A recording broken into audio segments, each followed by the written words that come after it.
Thank you, Henry, and thank you to all CCG colleagues for putting this meeting together. We need far more US-China dialogue, so we are grateful for your leadership.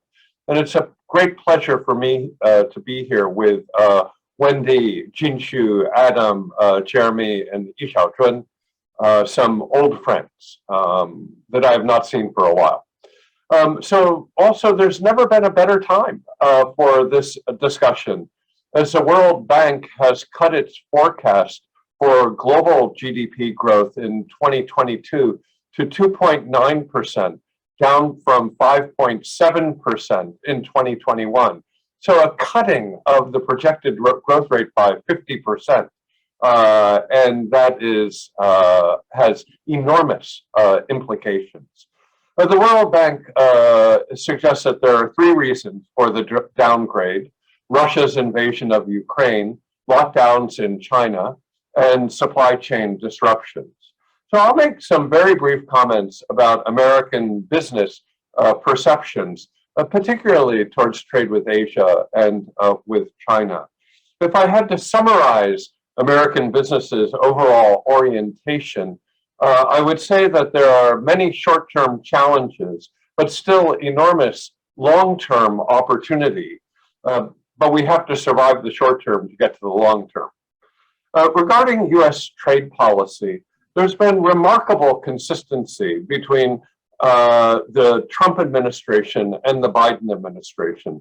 While the tone of the two administrations is very different, the substance of the trade policy seems very familiar. Tariffs remain in place.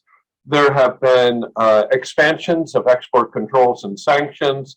There seems little interest in market facilitation abroad, and virtually no interest in negotiating new free trade agreements.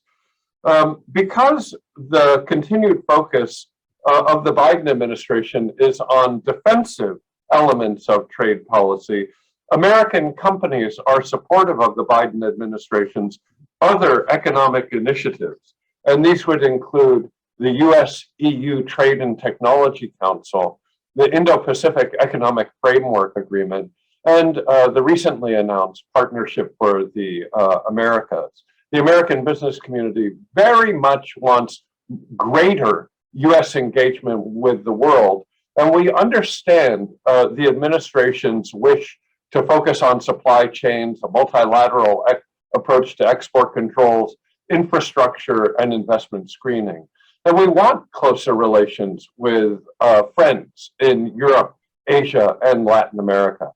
At the same time, American companies' views about China are changing. There's a feeling of increased risk and greater volatility. Those American companies who are dependent on supply chains that originate in China are concerned about policies and events that they cannot influence or even predict, or much less manage. Risk is up, costs are up, uncertainty is up, visibility is down. So let me try and break down this uncertainty into four different categories. First, China's dynamic zero COVID strategy adds uncertainty or risk to supply chains that are impossible to model. Maybe a factory 3 or 4 tiers down your supply chain, maybe a company that you've never heard of before will have to close down, and that could have ripple effects over your company on a global basis. I know of at least one company that had to postpone a global launch of a product due to an unanticipated lockdown in China.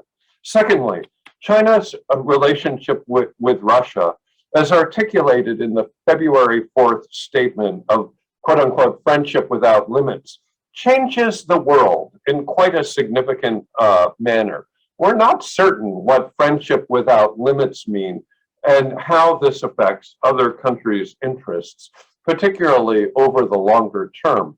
But given Russia's invasion of Ukraine, we could certainly say that political risk is up. Third, it's clear that China's future growth will be lower than past growth. China is transitioning its growth model from a fixed capital investment and net exports growth model to one that will be driven by consumer demand. But this is a hard transition. And on top of that, China's demographics are quite challenging. So while we wish you well, and we do hope that higher quality growth will be achieved, we know that that won't be easy. And fourth, I think that the Chinese government seems to be focused on more on a state-driven trade policy as articulated in the dual circulation policy. It is oriented towards self-reliance in technology, self-reliance in agriculture, and self-reliance in energy. So it's hard to say what that means for foreign investors, but foreign investors have become more cautious.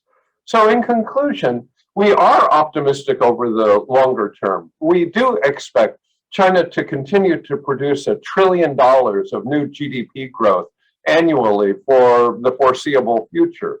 And we do hope that China remains the world's largest growth engine for GDP.